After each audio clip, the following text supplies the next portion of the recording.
Hi, I'm Martin Molina, and this is for assignment one in Psych 6163 on the topic of agenda setting in CBT. And it's important to set an agenda because CBT, cognitive behavioral therapy, is relatively a brief therapy. So we have to use our time effectively.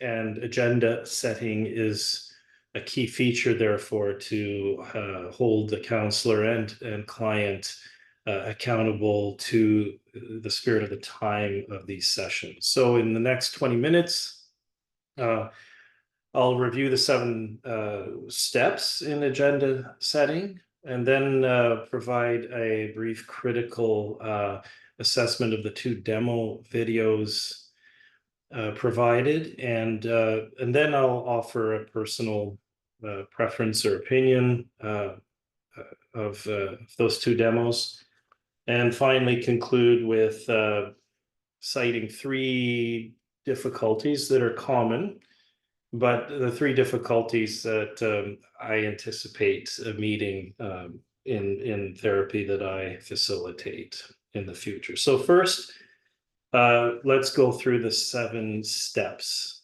in setting this agenda. And normally the agenda begins by reviewing, kind of doing a little review of the past. Steps one and two are that. First, reviewing the last week. So the counselor would say, how was the last few days for you?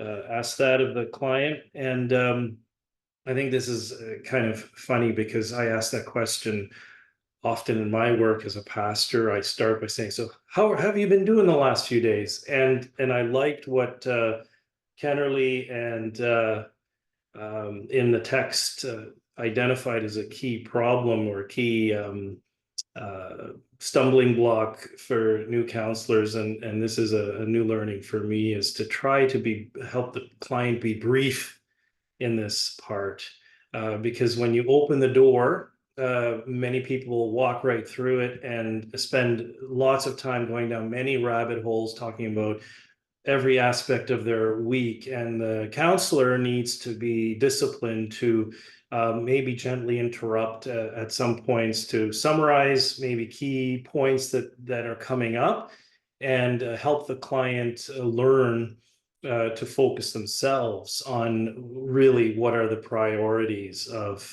their problems, or what they would begin to think about what they'd like to focus on in therapy. So being brief and listening for possible discussion topics. So that's the review of the last week. Then we move to, what did we do in the last session? What resonates with you from the last time we met? That's the review of the last session. And the counselor there can listen for an important dynamic in building the therapeutic relationship. Is the client offering an honest evaluation or review of the last session? Are they just saying what they think the counselor would like them to say?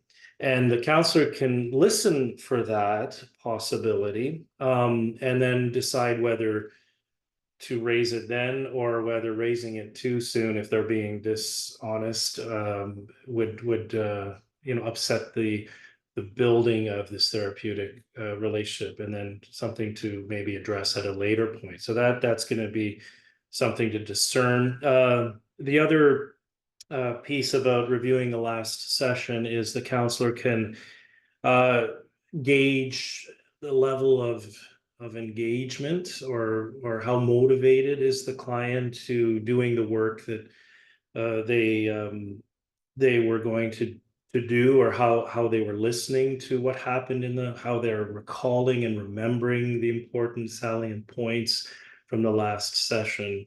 So there's opportunities in reviewing the last session for the counselor to listen for these, how the client is committed to the process.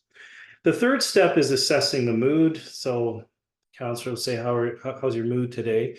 A helpful piece here would be for the counselor to offer a scale, from 0 to 10. What's your mood? 0 being awful, 10 being wonderful. The significant piece here is that the counselor uses the same scale week for week, so that we can begin to measure progress or relapse potentially if there is a change over time. And so these first three steps, including the fourth step, the homework review, uh, operate as kind of a bridge from the last session, the last week, to the current mood. And then we review the homework. It's important to review the homework as a follow-up to underscore the integrity of the therapy, and to also emphasize that it is the client driving their own healing, that they're working on their own issues, and homework is a great way to establish that feature, that it's not just the counselor solving all the problems, it's the client working with the counselor. Also, the counselor can measure levels of engagement again here.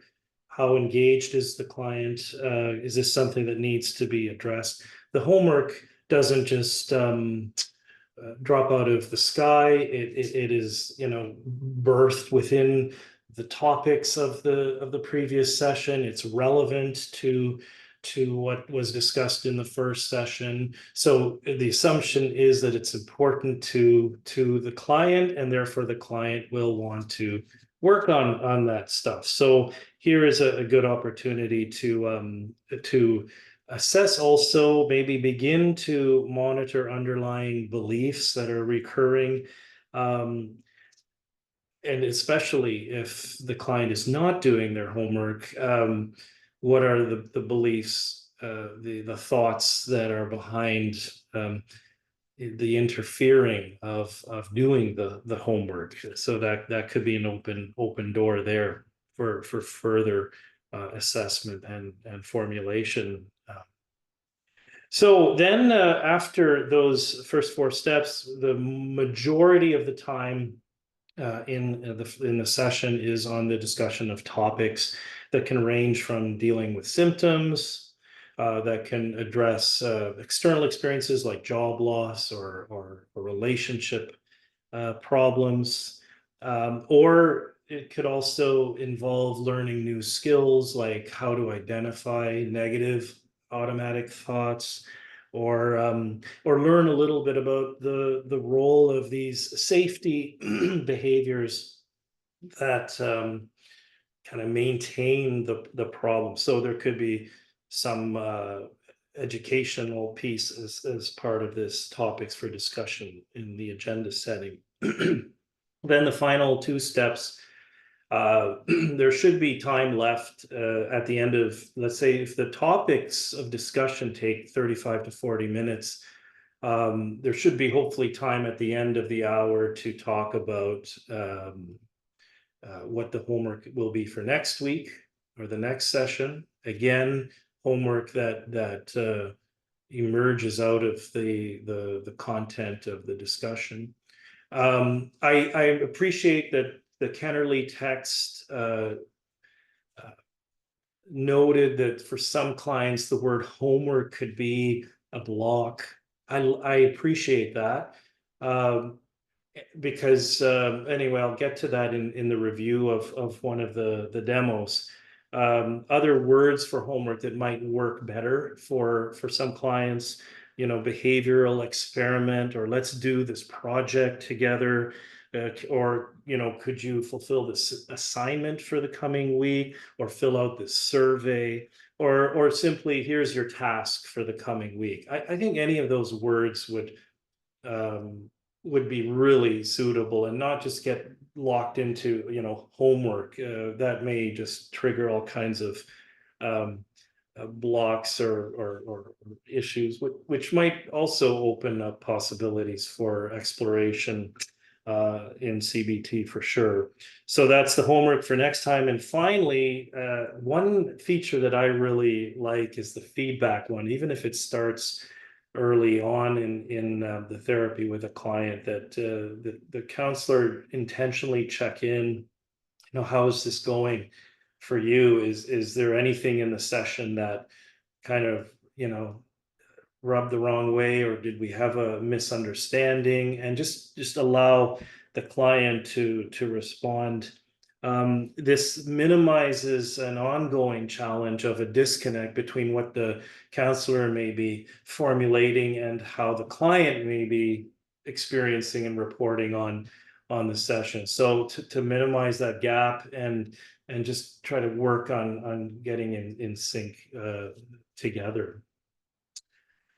Well, I'm in Zoom doing this recording, and I forget how to pause it. I wanted to pause before going to the next thing, but I'm just going to carry on and being mindful of the 20 minutes of time. So Dr. Todd Grande was the first demo, and then the second demo video was Dr. Thomas Brown from Qualia Services. And both provided uh, um, an effective demonstration of CBT using agenda setting. Both highlight important aspects of how agenda setting can really help move therapy forward.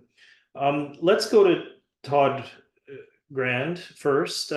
He followed the order systematically. It was clear and it was quick. Those first three steps of reviewing how was the last days, last session. He kind of moved quickly, and in between he summarized, being very affirmative and validating. I like that. He did follow every point except he missed the feedback part at the end. I think part of it was because he said, well, just wait here, I'll go and get your homework assignments, but that was the end of the video. So maybe if that session kept on going, he would have gotten to that. But in this demo, we did not hear the feedback part. He, as I said, he was very good at validating very briefly. I like that. Yeah. And what I liked the most about his approach in the agenda setting order was that he worked really hard with the client to prioritize the issue for discussion, and I'll get to that in my last the common difficulties part. Uh, I listened carefully. I mean, the client had three general areas, a relationship issue, a job issue, and a schooling issue. And Dr. Grand really pushed in a gentle way, maybe with a bit of lateral thinking, what if one of these subjects would cause the most interference with your mood or how you're feeling, which one would it be? He kind of kept at it, and they finally agreed, or well, the client said, it's the schooling thing, because if I succeed in school, then all these other pieces would fall into place. So I like that he did that. That was a good example of prioritizing and still validating that all three issues are very, very important. So there was some skilled questioning going on there. So I found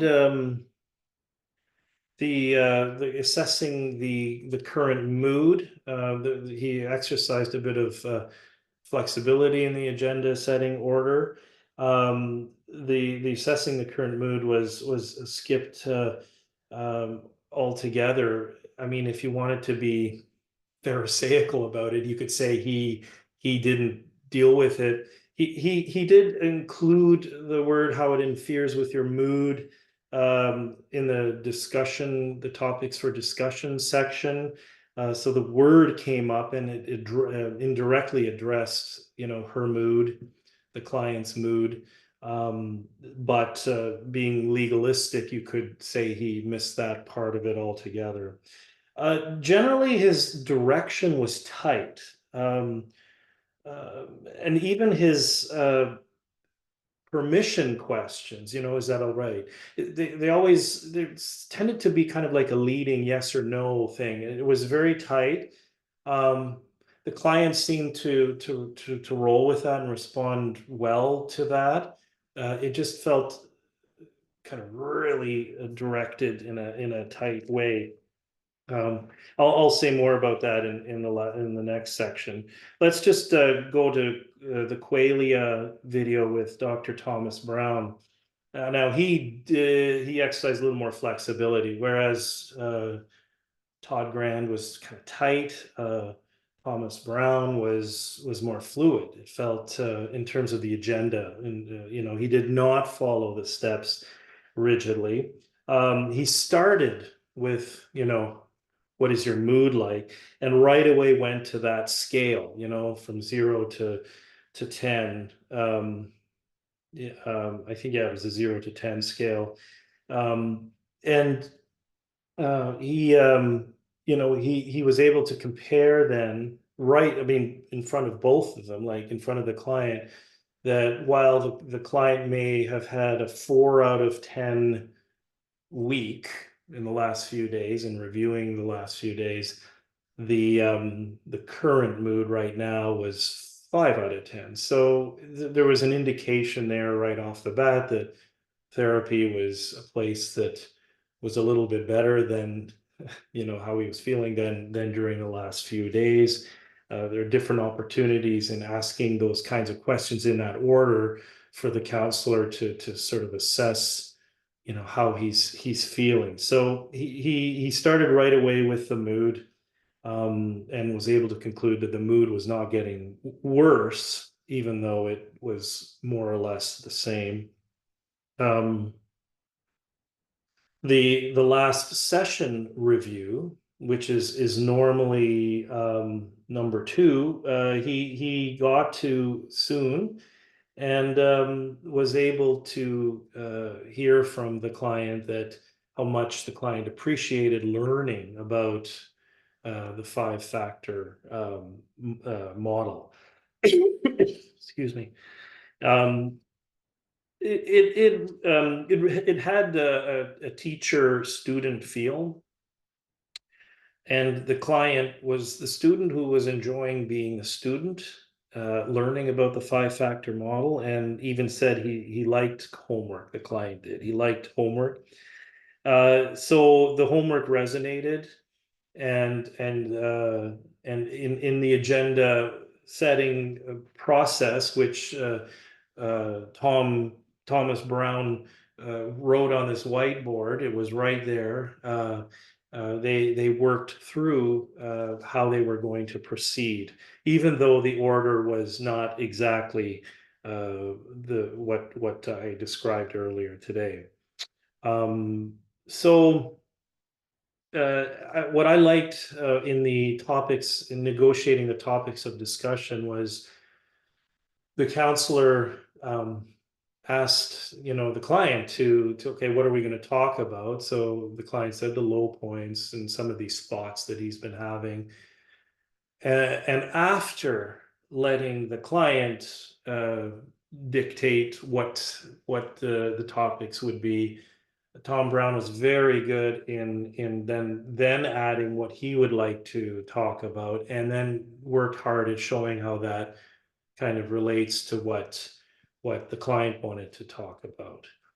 I found in this video demo, Tom Brown was really good at sort of engaging the client. It felt like they were really working together. He would ask questions and check in and summarize really well. There was a more of a dynamic there that I resonated with. Perhaps I noted that perhaps the reason in this demo he started with a mood assessment, was because of the depression. And maybe that was a contextual piece, the decision made that we have to really start with the mood, assess it, how it's working, and then do the review pieces before getting to the discussion topics. So the, there he would ask, how does that sound, and then there was, yeah, that's good. The client even said, will there be homework? So there was a definite a working alliance there that was going well. So let's go to the second to last point, preference and counseling style. As I reflected over both, I thought this. If I was the client, I'd like I'd really like Todd Grand's approach. I He was so chill and relaxed and calm, and I think as a client, I would kind of get into that mood and appreciate it, just to sort of dial it down and have like a conversation. um, if for a counselor to operate like that, I think the mental clarity and focus needs you have to in your brain know exactly where you're going and hold it there in order to do that well. Because if you're creating this environment that is relaxed, both of you are sitting facing each other, the counselor is not really moving a lot. There wasn't a lot of nervy, kind of movement. It's just like Zen. Um, that would work well for me as a client. I just, okay, now I can do this. I can mirror that, and that's healthy for me. So as a client, I would really respond well to Dr. Grand's approach. Uh, and because the focus is on the conversation, there's nothing else around you that's happening, just the conversation, and we're on the same level and it's chill. That would work for me. Now as a counselor, I see myself operating more as Dr. Brown, a little more nervy, a little more like I want to stand, I want to move. Uh, so yeah, a little more intense. The positive for Dr. Brown is love the use of the whiteboard. I love that third element that both client and counselor can kind of agree, a third party of this event here. This is what we're going to talk about. As a counselor, I would be able to rely on that more, rely on the clarity of what's written here rather than the everything that's going on in my brain, which would be real challenge in the first in Dr. Grand's way. Remember, I talked about how you have to be really in your head clear. That would be a challenge. I'd like to work towards that. But the whiteboard is good. It's up there. And I really like that Thomas Brown was flexible. The context, this is a guy suffering with depression. So maybe we need to just start with the mood. So towards the client's needs, let's adopt the agenda order, but still have it in order and still agree to a procedure. That was good. Um, Now, what I did not like with the Qualia video, I right off the bat when I saw that the counselor was standing and the client was sitting, I didn't think that was good. For me, I felt that was way too teacher student. Like homework and teacher student and whiteboard. To me, that wasn't a counseling session. It was more of a classroom setting. So I would want to use some of Dr. Brown's approach styles, but not that, not standing at a whiteboard, even though that energy would want me to be there like that. I just don't, I think there needs to be a more equal physical setting for this. Um, the last critical piece about the Brown video, the Qualia video was neither neither demos had the feedback piece proper in my opinion. Well, Grande, as I mentioned, missed it altogether. At least the video didn't even include it. And while Tom Brown did ask for feedback at the end, the feedback was about the previous session. So it almost could be, in the category of reviewing last session. It wasn't really feedback in terms of, okay, how are we doing now? How are you like, how did this session go? Was there any way that we deviated, or you didn't, we had a little disconnect, or you disagreed? Was the assignment appropriate that I offered? Will that work? Or how is it going? I think right from the beginning there needs to be feedback built into it. That was not a current feedback note in the Brown video. It was on the previous. So let's go to 3 common difficulties. I made note of these on the first day I was looking at this. For one difficulty that I know I would meet would be, diving deep right away into the core beliefs. Given my work as a religious leader, I'm always, deep existential meanings. What does this problem reflect in the deeper senses? So I'd be listening, in session 1, oh, you're afraid of death, or what's really at the basis? What's the core belief of this problem? So my natural more compulsion even to dive into the deeper issues too soon would be a bit of a red flag. So the question of timing, going too quickly might be my red flag. So how fast? Too slow, too quick? I think one way of dealing with that would be to keep the focus on the client. Keep the focus on where they're at, and what and use the evidence of what they're saying, and what they're thinking and what they're feeling. Use the observation skills that I could employ to see how they're moving, what their energy is like, and kind of match that and respond to their presentation, as opposed to coming with a prefabbed this is what I interpret of this situation, this is what I think we need to do, and this is the question I'm going to ask. And put that aside and sort of enter into their space and respond out of that.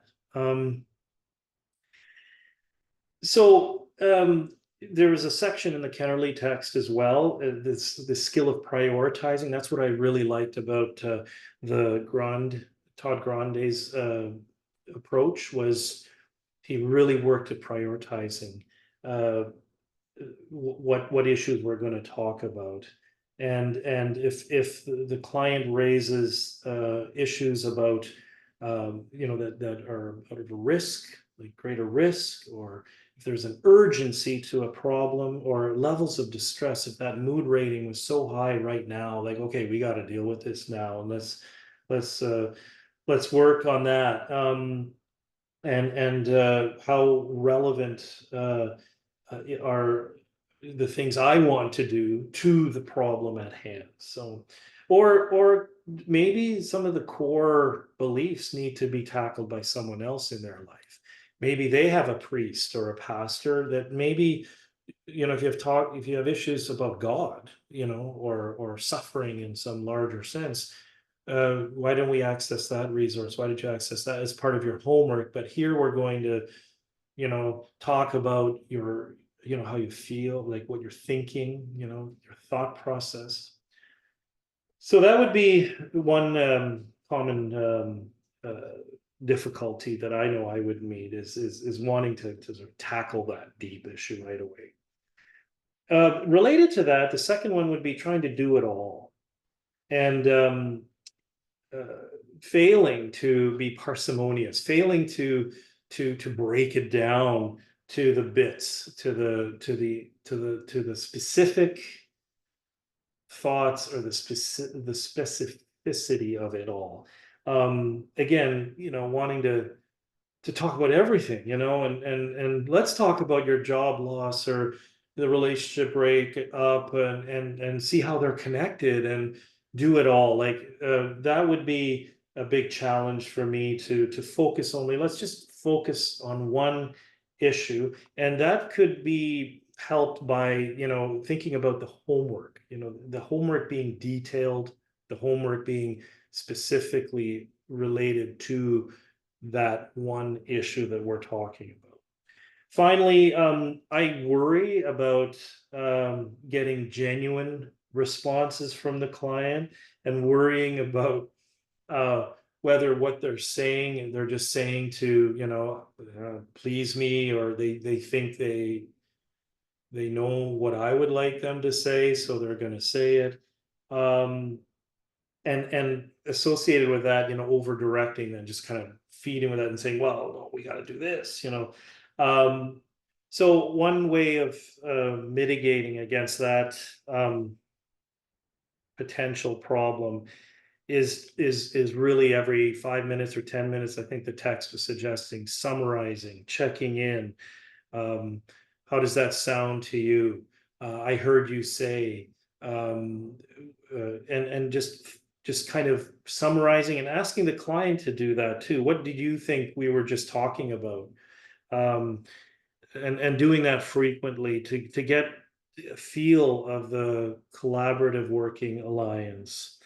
And I would try to use the client's words in summarizing important negative automatic thoughts, for example, and use their words as I summarize. So it's about catching, as I think you said, Dr. Dombrowski, in one of your posts, the writing reflex, mitigating against this need to fix something that you see right away, and focus not so much on the problem, but again, the client, and refrain from bringing my interpretation of the problem to the fore, and rather just lean on how the client is expressing themselves. So I'll check on time, but I think we're under 20 minutes or so, and I hope this met with basic requirements of this assignment. I'll attach it to a paper title page with some references and the link to this video. Thanks.